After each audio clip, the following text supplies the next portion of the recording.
una análisis del sistema brasileño. Vamos a empezar por la ponencia de la doctora Alessandra Rapazzi, de la Universidad Federal de Bahía, Brasil. Ella es profesora de Derecho Penal de la Facultad de Derecho y del programa de posgrado en Derecho de la Universidad Federal de Bahía, integrante del Consejo Penitenciario del Estado de Bahía, coordinadora del Núcleo de Estudios sobre Sanción Penal, y grupo de pesquisas cadastrados por el CNPq, que es el Consejo Nacional de Pesquisa e Investigación de Brasil. Sus líneas de investigación son sistema prisional y sistema de justicia criminal. Entendo que a ponência se titula Encarcelamento de Mulheres em Brasil em contexto de pandemia COVID-19. Estamos bem, não, Alessandra? Sim, sim. Ok. Tienes 15 minutos. Tá bem. Então, boa tarde. Desculpem, eu não falo espanhol e farei a minha apresentação em português. Eu gostaria de agradecer e dizer que é um prazer estar participando do 3º Congresso da Sochicrim e um prazer estar aqui ao lado, né, de Débora Oliveira e futuramente da professora Helenice, que deve chegar, além de compartilhar com os senhores a minha apresentação. Essa exposição, nesse recorte do tema da mesa, eu vou falar sobre encarceramento de mulheres no Brasil em contexto da pandemia de Covid-19. Sabemos que o encarceramento feminino aumentou muito nas últimas décadas no Brasil, proporção muito maior que o encarceramento masculino.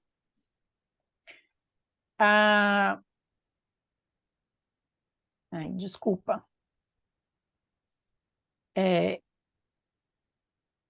Em dezembro de 2019, o sistema prisional brasileiro custodiava 36 mil mulheres, o que representava 4,94% da população prisional. Entre elas, 1.446 mulheres com filhos. Desculpa, a minha internet também... Aqui escutamos bem. Tivemos e escutamos.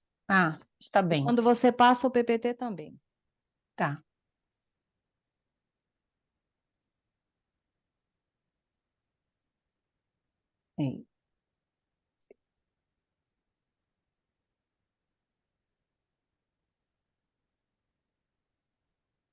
Então, eu dizia 1.446 mulheres com filhos antes da pandemia, 225 lactantes, 276 gestantes e parturientes, mesmo após a determinação pelo STF, por meio da impetração de um HC 143641, para a soltura das mães com filhos menores de 12 anos, gestantes, lactantes e parturientes. Verificamos que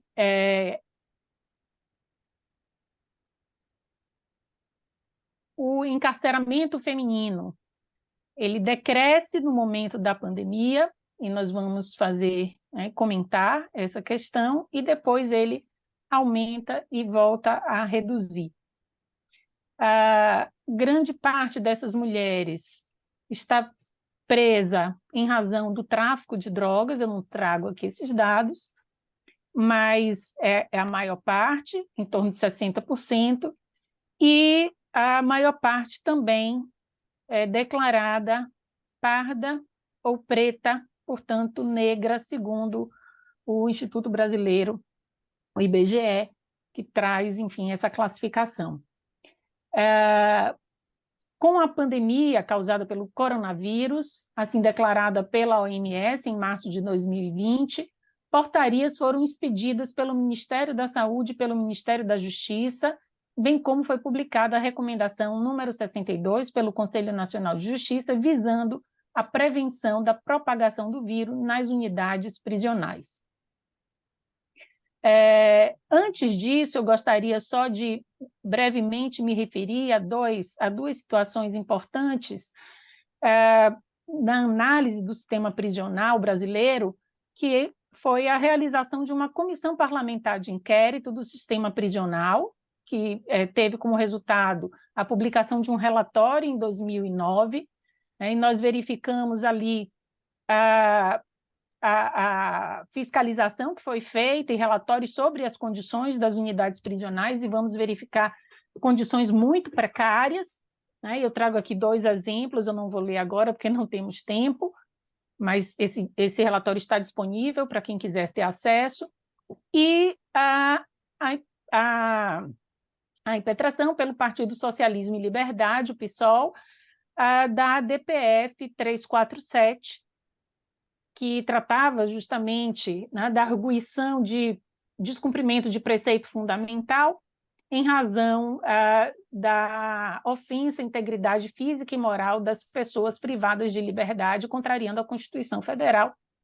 E, ao final, essa ação é julgada procedente e é declarado pelo STF o estado de coisas inconstitucional em relação ao sistema penitenciário brasileiro. Então, é nesse contexto em que vai acontecer, em que, enfim, né, a Covid-19 é declarada como pandemia mundial e as mulheres privadas de liberdade estão inseridas nesse contexto de estados de coisa inconstitucional. É importante também frisar, eu já falei inicialmente, que em 2018 foi impetrado um habeas corpus coletivo em favor de mulheres presas, grávidas, com crianças sob sua guarda, em favor da liberdade dessas mulheres, e esse habeas corpus foi concedido. Enfim, em razão justamente da precariedade das condições degradantes, enfim, né, da precariedade das condições das unidades prisionais. Entretanto, esse habeas corpus ele não é aplicado imediatamente, né, e nós vamos verificar que as mulheres continuam, em 2019, nós vamos ver, né, que temos 1.446 mulheres ainda privadas de liberdade em situação de maternidade com filhos, aliás, 1.446 total de filhos nas unidades prisionais, 225 mulheres lactantes e 276 gestantes e parturientes no sistema prisional. No ano da Covid, 2020, nós vamos ver uma redução desse número, mas que não foi automática.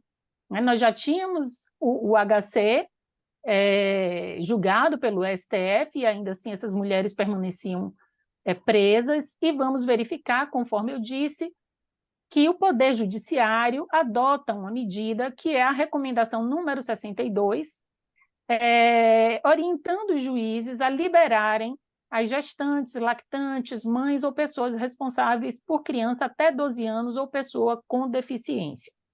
Então, ainda assim, vamos verificar a resistência e a necessidade das defensorias agirem em favor das mulheres para conseguir a liberdade. E aí vamos verificar que em 2020 há uma redução dessa população, mas ainda assim, né, contamos com a presença de mulheres que cumpririam os requisitos para a concessão da liberdade, ainda privadas de liberdade. É importante também chamar a atenção aqui para a questão da estrutura de saúde das unidades prisionais, de uma forma geral. Eu não tinha aqui os dados, não temos os dados específicos das unidades femininas. Infelizmente, né, depois do governo Dilma, a partir do governo Temer em diante, esses dados, havia, no governo Dilma, foi feito um recorte de gênero, havia um relatório específico para as mulheres, mas depois disso esse relatório deixou de ser publicado. Então, são dados gerais da população prisional. E vamos verificar uma situação de precariedade, como os relatórios já traziam da CPI, e também a própria DPF tem como suporte dados relacionados a essa infraestrutura de saúde, falha, enfim, e vamos verificar que isso mesmo com a pandemia, o aumento, digamos assim, de postos ou do serviço de saúde foi irrisório, considerando a gravidade da situação. Então, a situação de precariedade ela permanece. A situação também, né, de doenças além, de patologias além do Covid, e patologias que normalmente têm tratamento, como a tuberculose, a sífilis, entre outras doenças transmissíveis. Bem, eu vou passar já aqui para análise. O Poder Executivo brasileiro, ele inicialmente restringe a entrada de visitantes, foram as medidas adotadas em favor, né, da saúde, da proteção da saúde do público, da população prisional e das mulheres especificamente, restrição da entrada de visitantes, a separação dos presos que ingressavam no sistema e o isolamento daqueles acometidos de sintomas gripais e dos idosos ou com doenças crônicas. O que sabemos, esse isolamento muito difícil, né, um isolamento muito difícil, considerando a superlotação das unidades prisionais. 5 minutos, Alessandra. Quanto? Desculpe. 5. Então, uma portaria também colocando, determinando a colocação de internos infectados em cela individual, impossível, ou em áreas isoladas, todos aqueles que tivessem contaminados. Não houve planejamento ou determinação para a testagem, então nós vamos ver um índice de mortalidade imputado ao Covid que pode não corresponder exatamente porque não houve testagem suficiente depois quando a testagem se iniciou, e o Brasil também, o governo brasileiro não optou por adotar uma medida de política criminal que poderia ser adotada, um indulto para a liberação, né, das pessoas e um esvaziamento do cárcere, tendo em vista, né, que o fator de contaminação era a proximidade das pessoas e uma contaminação por vias aéreas numa unidade superlotada, lógico que aquela situação era de muito maior gravidade. Verificamos, com dados do CNJ, que apenas 58% das unidades federadas em 58% foram liberados presos civis por dívida de pensão alimentícia, em 38% foram liberadas mulheres gestantes e em 35% pessoas do grupo de risco idoso, doenças crônicas, entre outras. Uma pesquisa feita no STJ, e aí recortando os habeas corpus coletivos, nenhum deles teve especificamente como objeto a liberação de mulheres, mas sim a prisão em razão de dívida, de pensão alimentícia, caso de presos com liberdade provisória condicionada ao pagamento, condenados por tráfico privilegiado e sentenciados em regime semiaberto ou aberto, e esses foram concedidos. Redistribuído para a Câmara Criminal competente do TJ de São Paulo, aqui foi concedido em parte, e preso em situação de vulnerabilidade por motivo de saúde ou por ausência de realização de audiência de custódia ou por motivo de idade, esses foram denegados. Verifica-se que, normalmente, o argumento, tanto nos coletivos como nos HCs individuais, nos habeas corpus individuais, o fundamento principal foi o seguinte: é necessário que o eventual beneficiário do Instituto demonstre sua inequívoca adequação no chamado grupo de vulneráveis, a impossibilidade de receber tratamento no estabelecimento prisional e o risco real de que o estabelecimento em que se encontra e que segrega do convívio social cause mais risco do que um ambiente em que a sociedade está inserida. Então, verificamos aí a inversão do ônus da prova, numa situação em que o próprio STF já havia declarado estado de coisa inconstitucional e a precariedade do serviço de saúde, bem como a superlotação das unidades prisionais. Ainda assim, era a parte que pedia liberdade que deveria provar que não tinha assistência ou que estava exposto a um risco de contaminação. Além disso, notamos também que essas decisões, né, que diziam que as pessoas tinham condições de permanecer nas unidades prisionais, denegando a ordem de liberdade, essas pessoas estavam em casa, com audiências presenciais suspensas, justamente para evitar o contato com pessoas que estavam em unidades prisionais. Então, aqui fica uma crítica à atuação do Poder Judiciário brasileiro, no particular. O Supremo Tribunal Federal, esse sim, foi impetrado um habeas corpus específico Um solicitando a minuto, concessão da Alessandra. liberdade de Desculpa. mulheres. Eu já vou concluir, só para dizer qual foi o resultado desse julgado do STF, e ele não conheceu a impetração, mas concedeu a ordem para que fossem tomadas medidas de cuidado e prevenção da infecção pelo coronavírus. Quer dizer, ao mesmo tempo que eles diziam que era possível que elas ficassem nas unidades, a ordem não foi concedida. E gostaria só de destacar rapidamente uma decisão do STJ que não concedeu a ordem a uma mulher que era hipertensa, dizendo o seguinte, que ela poderia representar mais riscos ela sair da unidade prisional do que ficar na unidade, porquanto não seria possível assegurar que a paciente irá cumprir a ordem de recolhimento domiciliar e, acima disso, seguir a risco os protocolos de higienização recomendados pela OMS, que, ao que tudo indicam, vêm sendo estritamente observados nas unidades prisionais.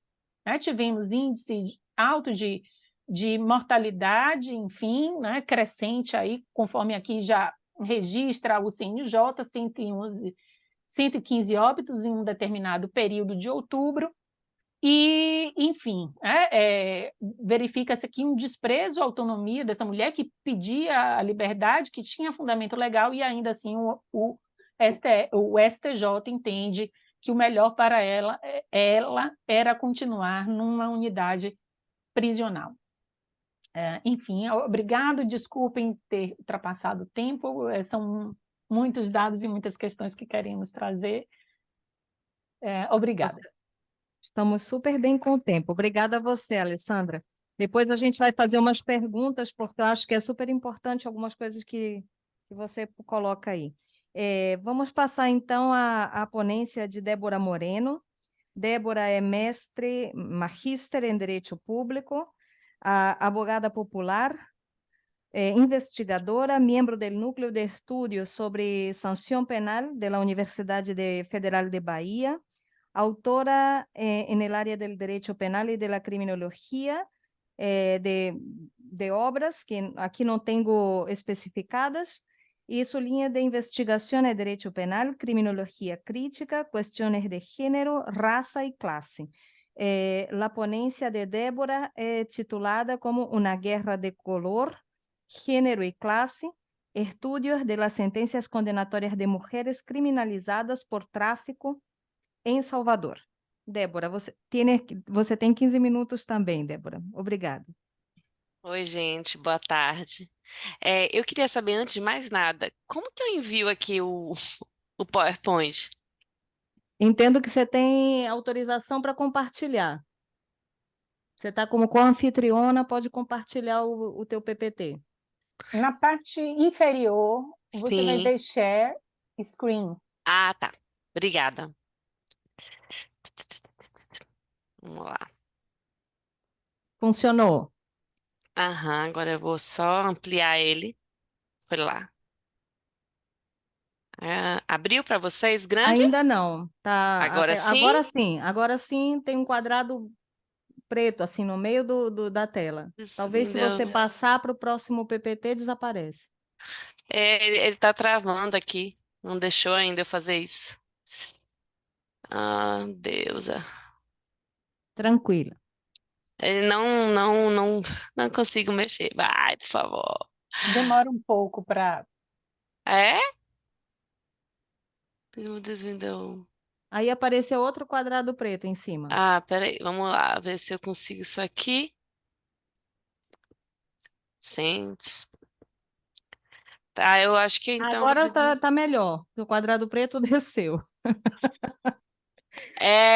pelo menos a gente vê agora. É o vida de vocês, ele não quer. Tá, vamos fazer assim, né? Para não perder mais. Me dizem aqui que para você não apertar nada, que vai sozinho, ele Ah, vai na fé, né? na fé, exatamente. Vamos. Tá, enquanto isso eu vou me apresentando aqui, ver se a gente consegue. Your screen sharing is paused. Peraí, por que que tá paused? Ok, eu acho screen share. Bom, é, eu me chamo Débora. É, eu queria agradecer estar aqui com vocês hoje, participando, é a minha primeira vez. É, saudar aí a mesa. Ah, ele foi agora. Ele vai e volta, vai e volta. Isso, Eu vejo agora tudo. sim, agora sim. Mas para mim ainda está assim, focando várias. Mas vamos lá. Vamos lá. Saudar a mesa para a professora Alessandra. Espero que a professora Helenice consiga chegar também. A mediadora, a todo mundo que está assistindo. Essa pesquisa é fruto, né, da minha pesquisa de mestrado. Gente, não para. Tá fazendo assim para vocês também? Tá uma tela branca para gente aqui. Mas por último, você pode falar Eu e não sem o consigo nem ver PPT. mais nada. Eu não estou nem vendo mais. A tela fica preta, Então, vamos branca. fazer ao vivo. Vamos fazer ao vivo, Débora. Quem sabe fazer ao vivo. Vamos lá. Exato.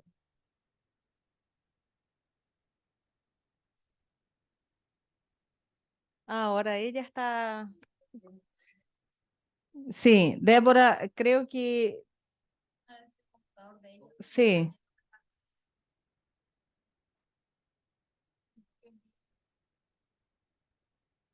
O que hable nomás. ¿Se fue? La perdimos. Alessandra? Eu estou aqui, eu acho que travou para ela. Acho que Travou. Se você se comunica com ela por WhatsApp, Alessandra, te sim, sim, pediria para que ela possa sair e entrar outra vez à reunião e sem o PPT. E ela poderia fazer a ponência sem o PPT. Acho que é mais simples. sim, sim. Avisei a ela. Ok, obrigada. De nada. La otra poniente está en España, tuvo un problema, pero puede que se conecte. Entonces ahí vamos gestionando los tiempos. Porque igual corre el tiempo para la próxima mesa, por eso. Sí, Sim, sí, entendo, Alessandra, entendo. eso es una muy buena idea. Yo voy a pedir al público acá si te quieren hacer alguna pregunta. Ah, está bem. Si no, yo tengo una, pero por favor, aquí tenemos una pregunta. Vou pedir que o professor se identifique e pode fazer a pergunta, por favor. Olá, boa tarde. Eu sou o professor José Brandariz, da Espanha. Eu moro numa parte da Espanha em que a gente fala uma variação do português. É uma questão que a gente, em geral, no Brasil não conhece, nem sequer em Portugal. Mas há uma parte na Espanha na qual a gente fala uma variação do português que é do mesmo jeito que dá para perceber a vocês perfeitamente. Acho que eu também posso ser percebido.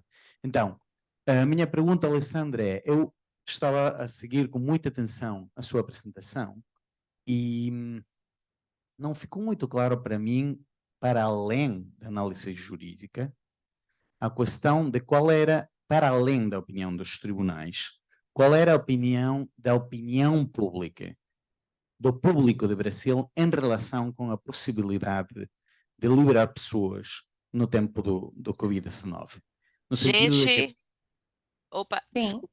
Oi, Débora. Acaba a Nós pergunta ou não? invertimos, foi feito, Não, o Débora, professor me dá um fez uma minuto, pergunta. porque estamos fazendo a sessão de perguntas para que você pudesse ter o tempo de se conectar. Vamos só concluir aqui a pergunta do professor. Tá, Alessandra, então, você sabe Então, que houve muitos países nos quais houve centos de milhões de pessoas que foram liberadas, nos Estados Unidos da América de jeito muito claro, por exemplo.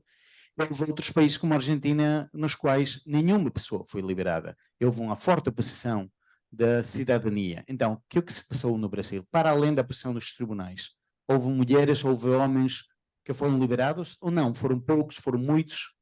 Obrigado. então, pelos dados do Conselho Nacional de Justiça, 35% das mulheres foram liberadas. Houve uma liberação de 35%. Dos pedidos feitos, 35% foram deferidos, melhor dizendo. verificamos uma redução, sim, da população carcerária, mas não sabemos se apenas em razão desse pedido, em razão da saúde, ou também porque pessoas terminavam o cumprimento da pena, ou por outros motivos tinham a liberdade concedida. Esse total de liberação não define exatamente qual foi o motivo da liberação. Aqui há uma resistência, normalmente, para a liberação de pessoas por parte da opinião pública. E isso acabou interferindo, inclusive, na vacinação. Inicialmente, o público das unidades prisionais estava como prioritário na lista de vacinação. Mas, entre as prioridades, justamente por uma questão de se evitar um problema com a opinião pública, entre as prioridades, esse público foi ficando por último. E acabou coincidindo que muitos foram vacinados junto com a população em geral. Por exemplo, aqui se adotou o critério da idade para vacinação. Então, muitos presos acabaram se vacinando não pela prioridade de serem presos, mas já ingressando aí na questão da idade, por exemplo. E a grande parte acabou sendo vacinada com o público em geral. Então, sim, existe uma resistência, não houve uma movimentação contra o desencarceramento, mas nós sabemos que os políticos resistem, que há uma força política e que se diz apoiada pela opinião pública, mas não houve, digamos, pesquisa de opinião pública para afirmarmos que a opinião pública era contrária. Os meios de comunicação produzem digamos, essa sensação de que a opinião pública é contrária, mas não houve questionamento nem movimentação expressa, explícita contra a liberação. Sabemos, sim, que a nossa população, de uma forma geral, segue uma linha mais punitivista, acompanha uma linha mais punitivista, insuflada pela mídia, mas não posso dizer que houve uma movimentação contra, até porque também não houve uma liberação em massa. Excelente. Excelente resposta, Alessandra. Podemos volver, então, já que Débora ingressou à sala. Débora, tiene tus 15 minutos, vamos a contar. Então, pessoal, eu vou fazer sem o quer dizer, está aberto aqui só para eu me guiar, mas vou fazer sem o PowerPoint. Continuando, então, boa tarde a todo mundo que está assistindo e participando. Obrigada mais uma vez aí por essa oportunidade. O que vou apresentar para vocês é fruto da minha pesquisa de mestrado, que a professora Alessandra, inclusive, foi a minha orientadora. Se chama A Guerra de Cor, Gênero e Classe. É um estudo de sentenças condenatórias de mulheres que foram criminalizadas na lei de drogas em cumprimento de pena em Salvador. Eu começo explicando a vocês assim, um pouco da minha trajetória, porque no meu processo acadêmico, né, que vem desde a graduação, o que me levou à pesquisa e aprofundar tem a ver com a minha visão de que a ciência, né, a ciência social também, inclusive, não dá conta da suposta neutralidade, né? O saber muitas vezes está vinculado aí à perpetuação de formas de poder, e eu me alinho muito com a visão de Barata, né, de Alessandro Barata, de que a ciência social tem que ser comprometida com a mudança de realidade.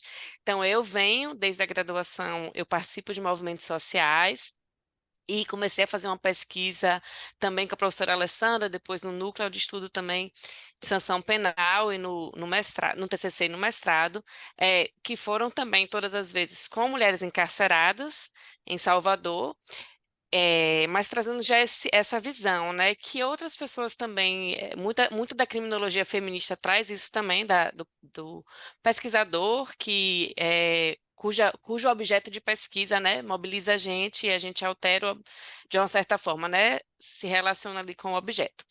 Então, eu trago essa ideia muito forte de que os meus escritos são também um lugar de disputa, de enfrentamento dessa realidade, né, de um outro pensar, que é muito também do que a criminologia crítica debate.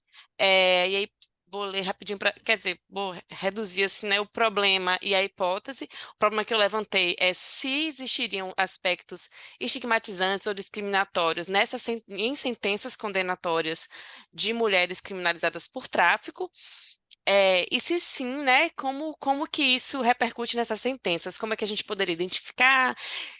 O que achado a gente teria ao analisar essas sentenças? Esse é o problema. E a hipótese da gente, diante do retrato, inclusive, de quem são as pessoas encarceradas, e mais especificamente das mulheres encarceradas, a nossa hipótese é de que sim, seria possível encontrar práticas ou mesmo frases nas sentenças, né, que fossem discriminatórias ou racistas, patriarcais, e aí a pesquisa teve início. Como marco teórico, um pouco do que eu já falei, né, a gente escolheu a criminologia crítica, sobretudo a latino-americana, né, na figura de Zaffaroni, que norteou bastante, né, embora seja um trabalho transdisciplinar, né, mas a gente parte disso. É uma pesquisa qualitativa, a gente não chega a ser um estudo de caso, mas não deixa de ser também, né? Que a gente não foi um universo muito grande, foi muito mais qualitativa do que quantitativa. O referencial metodológico é o materialismo histórico dialético, para permitir essa incursão, né, de tudo isso que eu falei da criminologia crítica, de ir ali e voltar, mas também por ser transdisciplinar, tem vários outros referenciais teóricos, como a criminologia feminista, questões de gênero, raça e classe, questão de racismo com Angela Davis, Abdias Nascimento e outros, e também para ajudar na análise dos dados, a teorização fundamentada nos dados, né? Que eu vou falar um pouquinho mais quando eu chegar nas categorias. Os materiais analisados, então, a gente pegou 2 momentos em 2017 e 2018, a lista de mulheres encarceradas que tinha nesse conjunto penal, reduzimos ali, com alguns critérios que eu vou falar mais à frente, algumas sentenças mais específicas, e fizemos análise a partir disso. E também usamos, né, livros, dissertação, etc. E algumas atividades de campo. Essas atividades de campo eu trago porque foram mais como militantes e pesquisadora do Unesp, mas não necessariamente sistematizadas na pesquisa. Mas eu elenco, assim, acho importante sinalizar isso, porque essas atividades acabam permeando meu olhar enquanto pesquisadora, né? Vai fazer com que eu busque outras teorias, outras coisas para fundamentar as coisas que eu estou pesquisando. Então, eu acho que as atividades no conjunto penal, mesmo enquanto militância ou do Unesp, não necessariamente da minha pesquisa, também interferiram na produção do trabalho.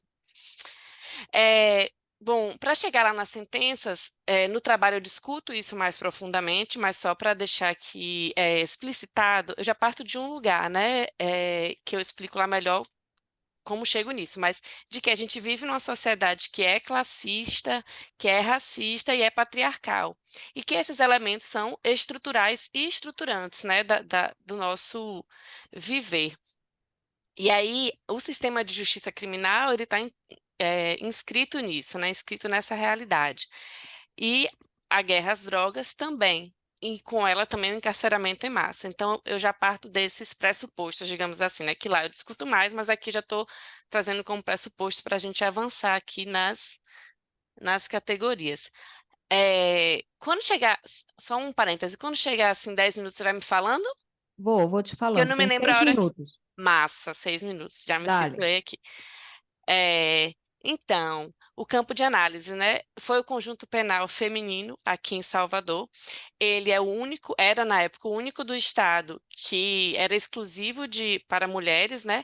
Tinham, se não me engano, mais 8 pelo estado mistos, mas esse era o único só com mulheres. Então, isso já foi ajudou na escolha aí, né? Da gente restringir.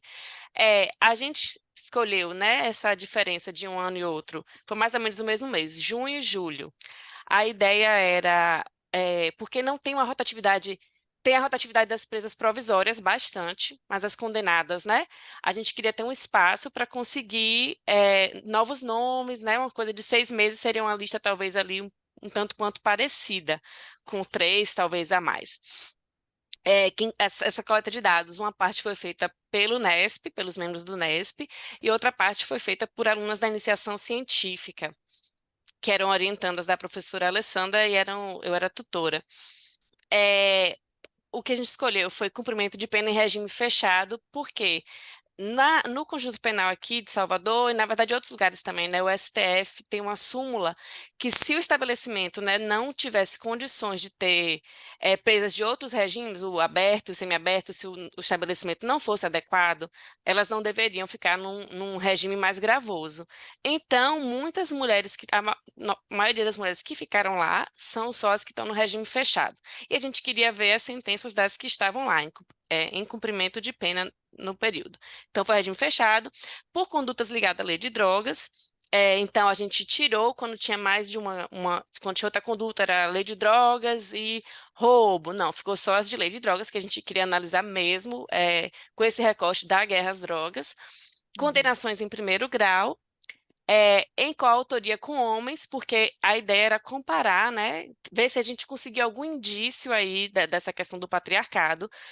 Na sentença, então, situações que tinham essa coautoria entre homens e mulheres, daria para a gente tentar ver se tinha alguma diferença, e sem investigação prévia. Isso da investigação prévia surgiu durante a pesquisa, que aí entra um pouco a teorização, né, fundamentada nos dados, que é isso da gente vai ao campo, ou vai na pesquisa, no estudo ali, e isso faz com que, nesse caso, né, a gente vai lá no campo, e aí isso começam a surgir essas categorias, a gente começa a ver um padrão, e aí a gente volta para a teoria e vai produzindo. Então, essa questão, a gente percebeu que, quando não tinha investigação prévia, os magistrados não tinham muitos dados para fundamentar a sentença deles de lastro probatório, então isso dava uma margem maior para eles fazerem o que um momento do meu trabalho eu chamo até de ginástica condenatória ali, para conseguir condenar, porque ele não tem muito lastro probatório e ficava mais evidente assim essas contradições e tal, então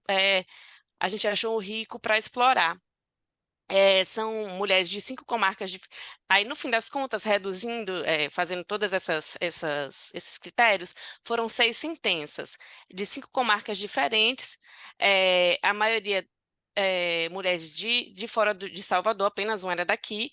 O retrato muito parecido com o do sistema penal brasileiro de modo geral, que são mulheres de baixa escolaridade, jovens, negras, com filhos, e sobre a quantidade de drogas, ou era uma quantidade pequena, ou, quando era expressiva, o que a gente depreendia dos autos eram as famosas mulas, que eu não sei como vocês nomeiam, mas aqui no Brasil as mulas são aquelas que têm uma função mais subalterna no tráfico, né? Mas que trabalham desses transportes, mas são facilmente descartáveis. A quantidade expressiva de drogas não tem a ver com o local que ela figura ali, né, na organização.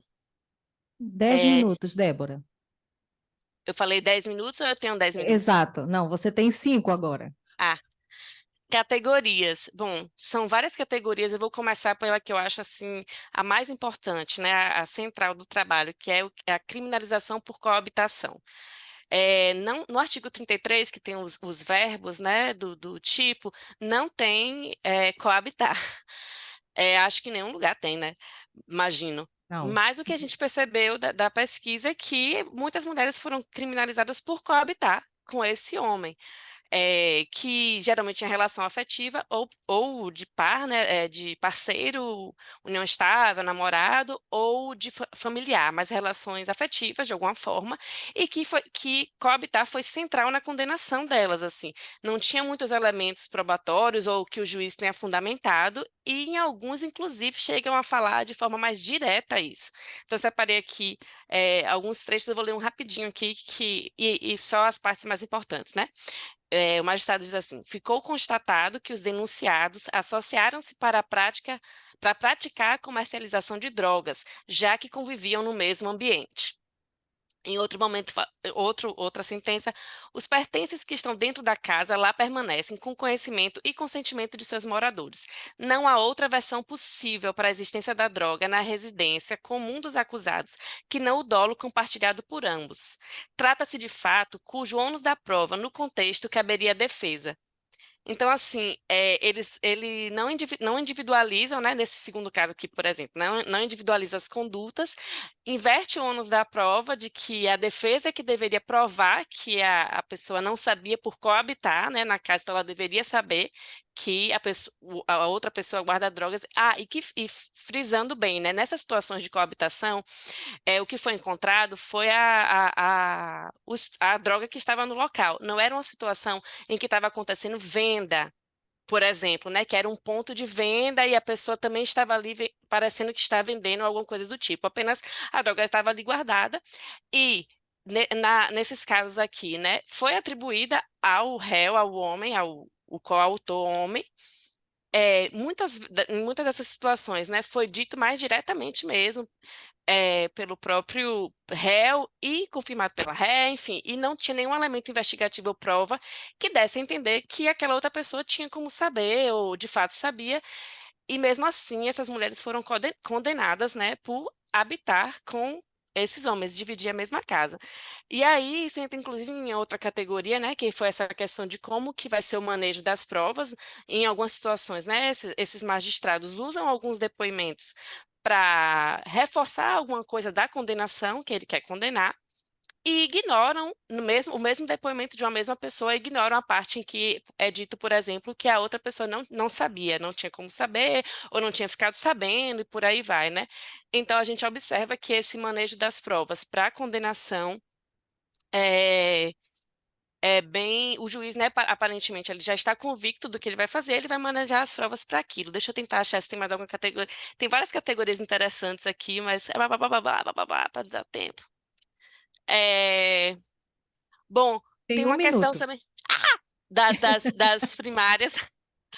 Ó, então eu vou pular só para uma coisa muito importante, que é central também, de quanto a gente não conseguiu ver, assim, né, necessariamente falas que a gente dissesse assim, isso aqui foi do patriarcado, foi super racista, né, diretamente. Entretanto, com essas categorias, né, quando a gente vai tirando ali, por exemplo, criminalizada por coabitar. Não tem dizendo assim, você é uma mulher, então você tá. Mas quando ele criminaliza essa pessoa, né, pela relação afetiva dela, por coabitar, a gente está entendendo que isso é um sinal da criminalização da mulher pelo papel social dela, pelo que ela deveria cumprir, ou pelo menos um indício disso, né, que a gente deve aprofundar. E que leitura é essa? Assim, e aí essa é uma categoria importante sobre as mulheres invisíveis, né? Elas são invisíveis também nessas sentenças. A maioria das sentenças sequer individualiza as condutas ou até mesmo na hora da dosimetria é um copiado, colado. E tem situação até que o magistrado descreve como se estivesse falando de uma pessoa só, bota os dois nomes e descreve abaixo ali como é que ele está fazendo aquela pena. O que para a gente é central também quando a gente vai falar, né, da invisibilidade das mulheres históricas na nossa sociedade, o que fazer.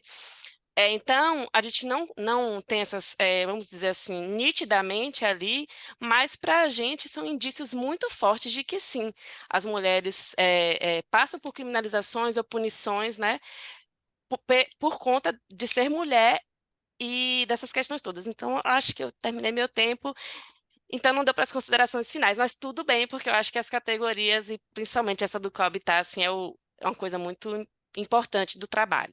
Obrigada, pessoal. Obrigada, Débora. Foi perfeito. Então, estamos com 15 minutos e 47 segundos. Então, muito obrigada por ser rígida e disciplinada com o tempo. A nossa terceira expositora não conseguiu conectar ainda. Não, né? professora, eu até tentei contato com ela, mas ela não atende, e pelo WhatsApp também, pelo que eu vejo, ela nem visualizou a mensagem que eu mandei. Deve, de fato, não ter conseguido um lugar Pode ser. porque Então, ela acho está que nós... lá desenvolvendo pesquisa, enfim, não sei como é o funcionamento à noite da universidade. Sim, é compreensível, essas coisas podem acontecer. Eu acho que então a gente passaria às perguntas, se ainda existe alguma pergunta, e sim, existe. Vamos passar as perguntas e também pode ser uma oportunidade para que possam completar alguma coisa que queiram completar da exposição. Tá, eu Professor. gostaria só de complementar um dado, professora, Sim. enquanto o professor vai fazer a pergunta, que é em relação à questão do número de pessoas que foram liberadas. Eu tinha aqui num slide e acabei me passando, então, rapidamente, né, para dizer, por exemplo, de acordo com dados do CNJ, 10 estados, a gente tem também uma dificuldade com os dados, né, com coleta de dados, mas em 10 estados que forneceram dados, a quantidade de solturas, né, e aí eu separei aqueles em que houve um número maior de solturas, e esses estados foram São Paulo, 1.925 pessoas com liberdade concedida, né, sendo que São Paulo tem uma população prisional de 287 mil pessoas, ou 231 a 287 mil pessoas. Distrito Federal, 379 pessoas liberadas e tem uma população de 15.636. E o Mato Grosso, 286 pessoas liberadas e uma população de 17.578 pessoas, sendo que dessa liberdade concedida, a gente não sabe exatamente se em razão da recomendação do CNJ ou por outros motivos, como eu disse, como o cumprimento da pena. Então, só para completar os dados, enfim, da pergunta que foi feita anteriormente. Perfeito, Alessandra. Muito bem. Professor? Temos uma pergunta. Sim. Muito obrigado, Alessandra. Débora, sou o professor José Brandariz da Espanha, que falei antes também.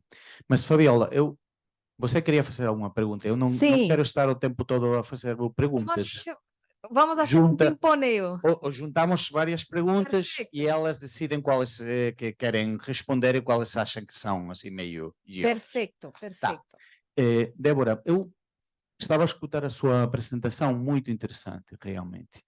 E estava a pensar uma questão, sobretudo em relação com debates que houve aqui no Sochicrime, né?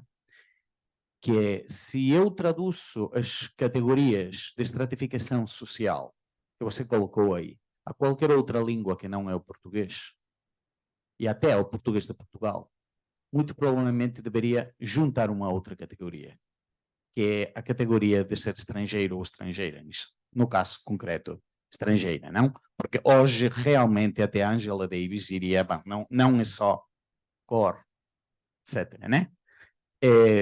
As coisas mudaram muito nessa direção, na América do Sul, muito claramente no Chile, agora na Colômbia, Argentina, não tanto, enfim. E eu sei perfeitamente que essa questão no Brasil não é muito importante.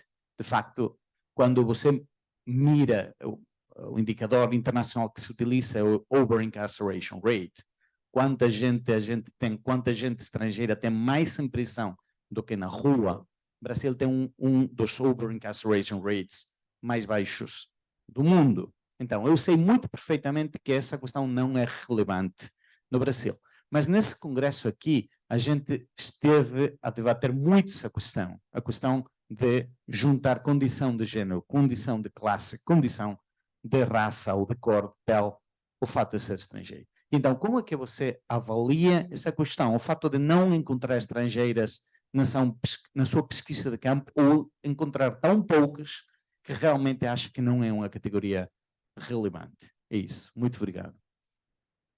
Vou fazer também uma pergunta para a Alessandra, por causa dessa decisão do STF, que no Chile não se conhece. É uma decisão paradigmática da Corte Suprema Brasileira de declaração de um Estado inconstitucional da cárcel. Declara que a cárcel é algo inconstitucional. Pero, Alessandra, aí vai minha pergunta. Essa declaração de Estado, como é a expressão que o STF usa? Estado total Estado de coisas inconstitucional. Estado de coisas inconstitucional, que é algo que se traz desde Colômbia, además. Sim. É uma expressão que se traz desde Colômbia. Pero, por lo que eu anduve investigando, o único efeito efetivo que teve essa decisão do STF foi dizer ao governo federal que entregasse o orçamento da prisão. Por lo que anduve estudiando essa decisão, porque encontrei inusitada que a Corte Suprema te diga que a cárcel é ilegal, que vamos fazer com isso? Pero me parece ser a mim, por isso estou perguntando a Alessandra, que o único efeito concreto que houve foi o efeito de dizer ao governo federal que quem tem o presupuesto da cárcel que liberasse esse presupuesto, porque na época de Bolsonaro começaram a redirecionar o presupuesto da cárcel a outras coisas. Então, o STF disse, mira, eu não sou poder ejecutivo, eu não posso gestionar a plata, pero sí, isso que tu estás fazendo tem impacto na justiça. Então, libera o presupuesto a lo que tiene que destinar o presupuesto que é a la cárcel. Isso foi.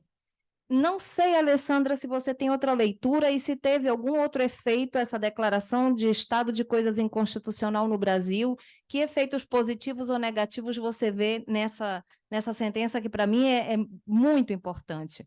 Essa seria a minha pergunta. Teríamos alguma outra para Eu tenho contar? uma pergunta. Professor Roberto Dufré. Muito obrigado. Muito obrigado por sua palestra, muito interessante. Eu quis fazer uma pergunta para a Débora. Eu estou tentando meu portunhol. Desculpa por isso. Professor Roberto Dufré é meu aluno de Isso. português. Isso. Eu quisiera se você pode explicar pouquinho mais a situação das mulas no Brasil. Quais são as dinâmicas? Uma situação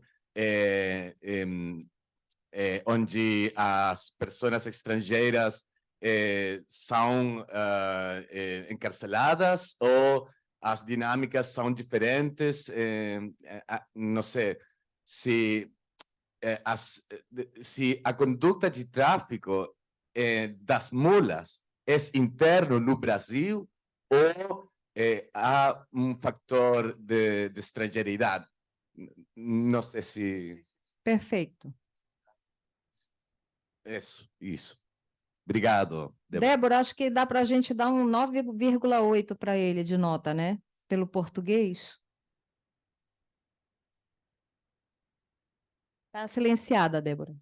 Dá sim, pode dar aí 9,8. Dá até 9,8. 9,9 se quiser.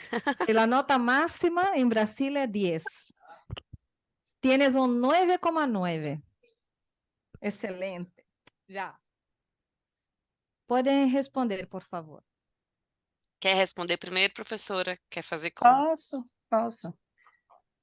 Em relação à DPF, o principal resultado e o mais imediato foi esse, de fato, da liberação da verba, né, para o sistema carcerário, o descontingenciamento,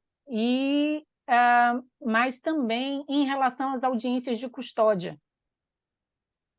A partir daí, o CNJ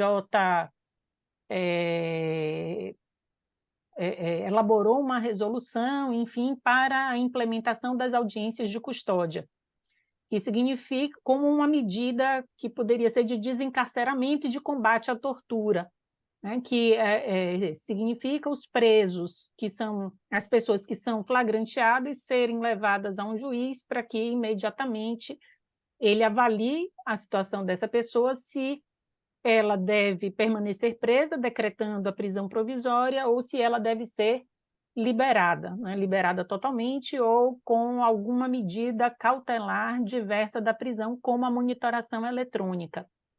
Então, se apostava nas audiências de custódia como uma medida desencarceradora. O nosso número de presos provisórios é muito alto. Aqui na Bahia, por exemplo, chegamos a 60% de presos provisórios, no Brasil 40%, e a expectativa era que com a audiência de custódia esse número fosse reduzido. Inicialmente teve uma redução e depois nós vamos, né, perceber uma estabilização. E, portanto, né, decorrendo da DPF, aí a implantação das audiências de custódia. Eu diria que foi o segundo maior efeito da decretação desse estado de coisas inconstitucional. Mas que nessas decisões, por exemplo, né, de concessão de liberdade, como foi no caso da pandemia, ele vai ser ignorado. Há também, né, um reforço aí para o cumprimento do habeas corpus coletivo, então é uma decisão que acaba reforçando, né, a impetração de habeas corpus com outros argumentos, então reforçando outros argumentos, como no caso das mulheres, mães, gestantes, enfim, casos de prisão provisória e crimes cometidos sem violência. Então, assim, incidentalmente, num caso ou em outro, a DPF pode sensibilizar e ser um fundamento, mas não tem repercutido como deveria na prática, né? E nós verificamos, por exemplo, que o investimento continua sendo baixo, a situação muito precária de saúde, entre outras situações. Mas eu destacaria, portanto, a questão dos núcleos de prisão em flagrante. Eu gostaria só de uma certa forma, a pergunta foi direcionada a Débora, mas a questão das mulheres, não só mulheres, mas homens e mulheres estrangeiros e estrangeiras, é algo que tem entrado, em certa medida, na preocupação. Nós vamos ver alguns grupos aqui no Brasil trabalhando com essa questão, como o ITTC, né, Instituto Terra, Trabalho e Cidadania, tem se preocupado com essa questão dos estrangeiros, da população estrangeira, principalmente as mulheres. A pastoral carcerária em São Paulo. São Paulo e o estado do norte, agora não vou citar aqui exatamente qual é o estado, né, por conta da fronteira, que tem uma maior população prisional estrangeira. São Paulo, inclusive, tem uma unidade só para estrangeiros, né? São Paulo tem a maior população carcerária brasileira e tem uma unidade em São Paulo só para estrangeiros. Então, tem uma mobilização maior em São Paulo tratando dessa população estrangeira, de migrantes, e agora nós tínhamos o Estatuto do Estrangeiro, agora chamamos de migrantes, né? E a situação dos migrantes, com esse novo Estatuto do Migrante, também tem se chamado a atenção, e nessa perspectiva, na universidade que eu estou, que é a Universidade Federal da Bahia, nós temos nos dedicado muito a essa questão dos migrantes. Temos um núcleo de atendimento aos migrantes que tem feito capacitação, tem trabalhado em rede aqui no estado para cuidar dessa questão dos migrantes, ainda que a população de migrantes seja muito pequena, mas temos recebido muito na universidade estudantes migrantes do continente africano, por exemplo. E essa questão tem sido cada vez mais importante para nós, né? E com isso eu tenho orientado, inclusive, duas pesquisas, ou uma pesquisa de iniciação científica, tem estudante coletando dados, né? A população é muito pequena mesmo, espalhada pelo estado da Bahia, um estado grande, e nós gostaríamos de entrevistar, mas ainda não tivemos a oportunidade diante das distâncias aqui do estado, né, para saber a condição de privação da liberdade dessas pessoas, normalmente sem nenhuma assistência dos consulados, das embaixadas, enfim, com a dificuldade da questão da tradução, enfim, e fizemos pesquisa especificamente com decisões do STJ para verificar a questão da crimigração, né, dessa criminalização, porque a concessão de progressão, a concessão de livramento condicional, de progressão de regime, entre outras coisas, ficava muito condicionada ao fato deles não terem residência fixa, e havia aí uma restrição a essas concessões de liberdade condicionada, enfim, ou de progressão em razão disso. E nós, nessa coleta que nós fizemos, desde o Estatuto do Migrante aqui no Brasil, nós vamos verificar, fizemos até um pouco antes do Estatuto e depois para comparar o STJ como é que ele decidia.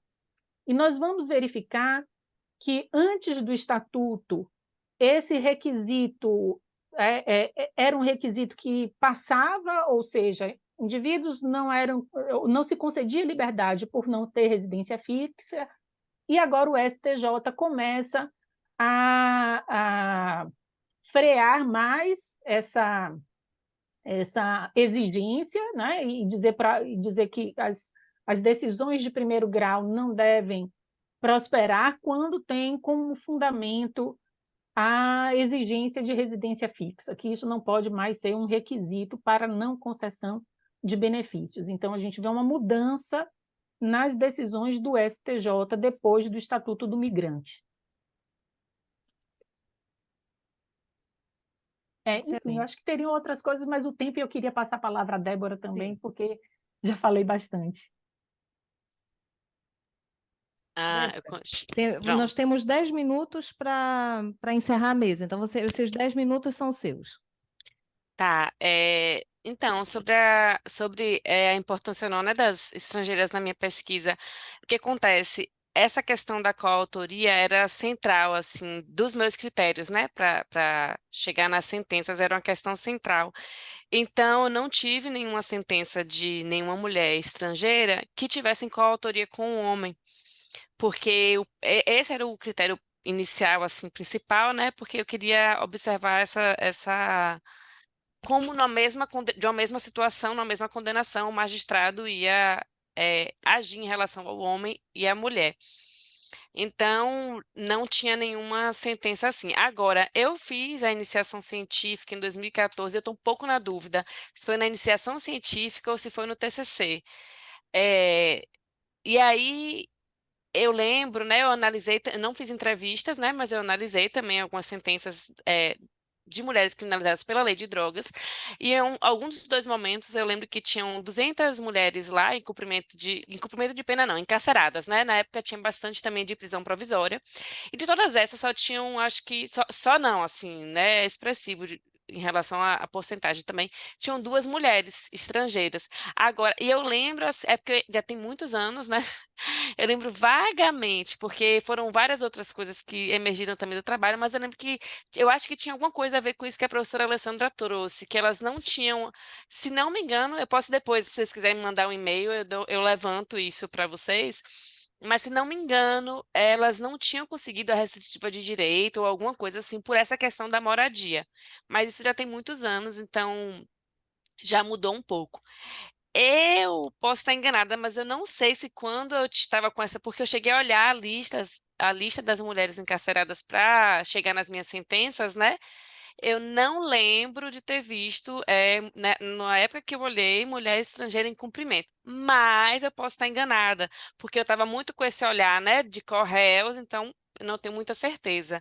Mas o central, né, para eu não trazer isso, foi essa questão aí de que eu estava analisando Correios. Agora, Correios, assim, né, tendo um homem, né? Sendo mais específica, tinha que ter um homem. A situação das mulas no Brasil, sobretudo das estrangeiras, como é que fica? O que eu observei das mulas, né, o que acontece é que isso é assim, não, como eu falei, não estudei uma sentença, né, de alguma mulher estrangeira nesse momento da dissertação, mas das que eu estudei, né, que tinham as mulas, de modo geral, o que eu visualizei, né, que é desconsiderado, assim, que são mulas, né? Inclusive, em uma das sentenças, a magistrada reconhece que é uma função subalterna, né, no tráfico, que é essa questão desse transporte de quantidade e tudo mais, nananana. Reconhece, mesmo assim, ela usa depois, lá na frente, ela usa a quantidade de drogas para agravar essa pena, para dizer da gravidade da conduta. Então, assim, ela ignora o papel dessa mulher, né? Que ela mesma, então, as sentenças, na verdade, são cheias assim de contradições, como eu falei, né? Uma hora fala uma coisa, só que aquilo ali na hora de sentença, da dosimetria da pena, né? É totalmente ignorado, ou uma mesma coisa é usada ao contrário. Então, ela reconhece que a mula tem uma função subalterna, que é descartável, que é isso, isso e isso, e depois ela usa a quantidade de drogas para aumentar a pena. Agora, falando já da militância, né? Quando também, da militância e do Nesp, as atividades que a gente fez, né? A gente fez a agenda pelo desencarceramento, inclusive em parceria com o ITTC, esse instituto que a professora falou, aqui em Salvador. E as convidadas, né, eram mulheres encarceradas por tráfico em situação de vulnerabilidade, quando elas estavam em contextos vulneráveis antes de estarem encarceradas. E não tinham mulheres estrangeiras participando, né? Agora fica aí, isso você me chamou a atenção, né? A isso eu vou ficar mais atenta, inclusive nos próximos eventos, quando a gente retomar, para identificar, né? Porque uma coisa importante, assim, aí já é minha reflexão, minha leitura, né? E também nessa época que, lá há anos, quando eu estudei essas outras sentenças que tinham essas duas mulheres estrangeiras, embora eu não tenha feito entrevistas, eu conhecia um pouco ali o conjunto, né? Conhecia as funcionárias, conhecia um pouquinho do funcionamento. E é muito precária, né? As condições são muito precárias para as mulheres de modo geral, e não tinham nenhuma das ações todas que eu conhecia que tinha lá, né?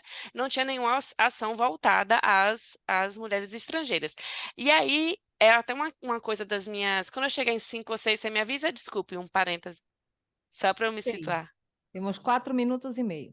Tá. Uma das coisas, né, que eu trago assim nas minhas considerações finais são o que a gente chama também de penas acessórias, né? A pessoa é condenada a uma prisão privativa de liberdade. Mas quando a gente fala que ela vai perder o convívio familiar, por exemplo, essas que eu estudei, né? Uma apenas era da comarca de Salvador, a cidade de Salvador. As outras 5 eram do interior do estado, que, como a professora Alessandra falou, é um estado grande, com proporções aí de talvez de algum país, talvez, por exemplo, do continente europeu. Então, a Bahia é enorme. E aí, quando você coloca essa mulher para cumprir uma pena em Salvador, você está dando a ela uma pena acessória, que é de perder o convívio familiar, o convívio das relações sociais dela. Então, se a gente traz isso, né, para pensar nas mulheres estrangeiras também, elas também têm essa pena acessória aí, que não é levada em consideração, não é levada com as daqui, né, sobre essa perda, que além da privação de liberdade, ela vai ter essa perda de convívio. E se a gente pensar nisso que eu falei, né, de não conhecer ações, pelo menos enquanto eu estava, no período em que eu estive lá, né, não tinham ações específicas para isso, nessa minha outra pesquisa, essas mulheres também têm penas acessórias ali em relação à identidade delas, cultura e outros elementos, né, que naquele momento ali o conjunto penal feminino, pelo menos, não tinha nada específico para isso. Então, eu consideraria também uma pena acessória, além da privativa de liberdade, né? Quando a gente pensa que é o estabelecimento prisional que tem que ter os elementos ali para conferir dignidade àquela pessoa, né? Respeito à dignidade, que não ultrapasse, né, a pena privativa de liberdade. Então, e aí a gente pensa também que as consequências, né, dessa pena privativa de liberdade ultrapassa, inclusive, a pessoa da ré, muitas vezes, quando a gente fala de quem tem filho, lactante e tudo mais. Mas, enfim, vou encerrar, porque se de repente eu não tiver respondido toda a pessoa que vocês quiserem falar ainda, desculpe. Não, está super bem, Débora. Muito obrigada. E em Brasil sempre há esse fenômeno de que as dimensões territoriais são tão grandes. Por exemplo, a trata interna em Brasil é um fenômeno mais grave que a trata internacional. Sim. ¿no? Mujeres del norte a sur de Brasil que se pierden y, en fin. Entonces, sí, tenemos casi que un problema migratorio interno, ¿no? Como um país continental que é. Muito obrigada às duas expositoras. Complementar, Sim, professora, o que nós vamos perceber em relação aos migrantes é a mesma coisa que percebemos em relação à população local. Os migrantes normalmente criminalizados são aqueles em condição econômica mais precária, né? São os latino-americanos e do continente sul-americano, principalmente, e do continente africano, né? Então, normalmente, a gente vai ver que, em relação aos estrangeiros, aqui também tem esse recorte de raça e de classe em relação aos estrangeiros. perfeito, Alessandra. Bueno, con eso encerramos nuestra mesa. Quiero agradecer muy afectuosamente a ambas expositoras. Para mí es un honor conocerlas. Espero que después podamos hacer contacto también. Y agradecer a los profesores que estuvieron presentes, porque hizo el debate muy, muy interesante. Muchas gracias y ojalá que puedan después también ver las otras cosas que van pasando por acá. Um abraço, Sim. Alessandra e Um Débora. abraço, muito obrigado. obrigada. Eu gostaria Obrigado. de deixar o meu e-mail, Sim, Ah, perfeito. sim. Alessandra. Pode deixar o e-mail no chat que eu vou Ah, eu escrever vou aqui deixar também. também, por favor. Tá bem. Que E a eu vou gente deixar vai o meu registrar. e-mail. Agradeço as perguntas, porque isso nos anima bastante a continuar as pesquisas, a pensar nas pesquisas que fazemos. Muito obrigada. Maravilhoso, obrigada. Obrigada também, pessoal. Obrigada. Tchau, tchau. Tchau. Débora, se você conseguir, você bota o meu e-mail, porque eu não estou Ah, conseguindo. fala aí Está rápido. travado É aqui para como mim. mesmo? Fala aí. Esperemos un Alessandra. poquito para finalizar la reunión para poder copiar los correos. ¿Sí? Fala, Gracias. Alessandra, o quê? Ponto Prado, Ah, @ufba.br. Alessandra.prado. Obrigada, porque travou aqui para mim. Aquí Tchau, tenemos tchau. registrado. Un abrazo. Um Abraço. abraço. Tchau, tchau. Chao. Ahora sí.